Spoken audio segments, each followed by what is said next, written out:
नमस्कार, Saroj the apron girl YouTube channel पर आपका स्वागत है। और आज हम बनाएंगे बहुत ही आसान तरीके से बहुत ही ज़्यादा टेस्टी, बहुत ही यम्मी शेजवान चटनी। तो आइए रेसिपी स्टार्ट करते हैं।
टमाटो केचप या टमाटो सॉस आप कुछ भी डाल सकते हैं। तो ये 2 चम्मच मैं टमाटो सॉस डाल रही हूँ और इसे भी डाल के इसमें मिक्स कर देंगे।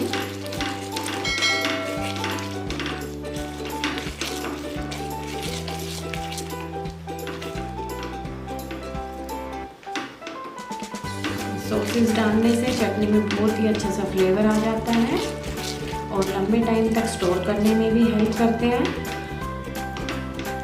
तो बस इसे मैं 1 से 2 मिनट और पकाऊंगी और उसके बाद इसको बिल्कुल ठंडा करके हम एक कांच के कंटेनर में स्टोर कर लेंगे और फिर आप इसको फ्रिज में रखकर स्टोर कर सकते हैं, बिल्कुल भी ख़राब नहीं होती है। अब इन सारी चीज़ों को मिक्स कर देंगे और 1 से 2 मिनट पकाने के बाद हम फ्लेम को ऑफ कर देंगे और इसे ठंडा कर लेंगे और ठंडा होने पर किसी भी एयर टाइट कंटेनर या जार में भर करके इसको स्टोर कर लेंगे। अभी फ्लेम को मैं ऑफ कर रही हूँ और जब ये चटनी हमारी बिल्कुल ठंडी हो जाएगी तब हम इसको एक कांच के कंटेनर में स्टोर करेंगे। बिल्कुल परफेक्ट चटनी हमारी बनी है। तो अगर आपको वीडियो पसंद आई है तो मेरी वीडियो को ज़्यादा से ज़्यादा लाइक, शेयर और कमेंट करें। साथ ही चैनल को सब्सक्राइब करें, बेल का आइकन जरूर प्रेस करिएगा ताकि आने वाली न्यू वीडियो का नोटिफिकेशन आपको मिल सके। तो मिलते हैं एक और न्यू रेसिपी के साथ, तब तक के लिए take care and bye bye.